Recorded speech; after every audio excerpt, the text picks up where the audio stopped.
Matapos ang 10 araw na makasaysayang pag-ikot sa buwan at paglikha ng record ng pinakamalayong narating ng tao sa kalawakan, ligtas na pong nakabalik sa daigdig ngayong araw ang 4 na astronaut ng Artemis II.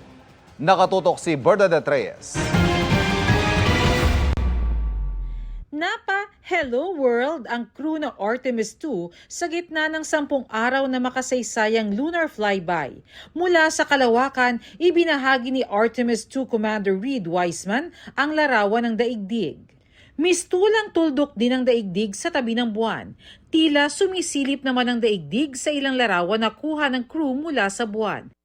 At nang makarating sila malapit sa buwan, kitang-kita ang bawat crater, pati mga katangian ng buwan na hindi tanaw mula sa daigdig. Gaya ng rings ng Orientale Basin, isa sa youngest at best preserved large impact craters. It's just so visually captivating that the Terminator is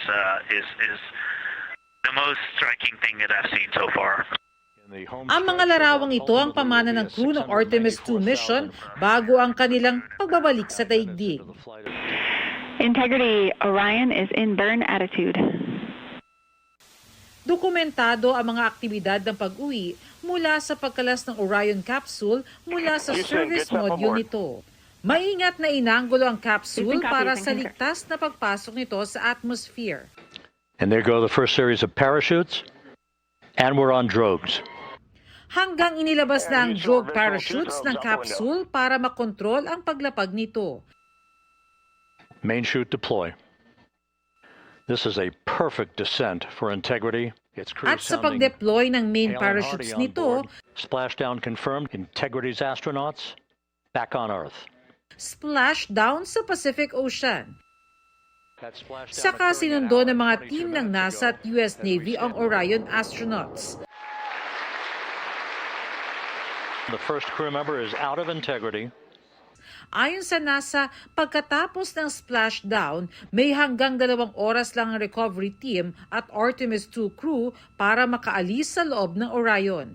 Mula roon, isinakay sila sa inflatable raft, isa-isang in-air lift at dinala sa kalapit na Navy transport vessel.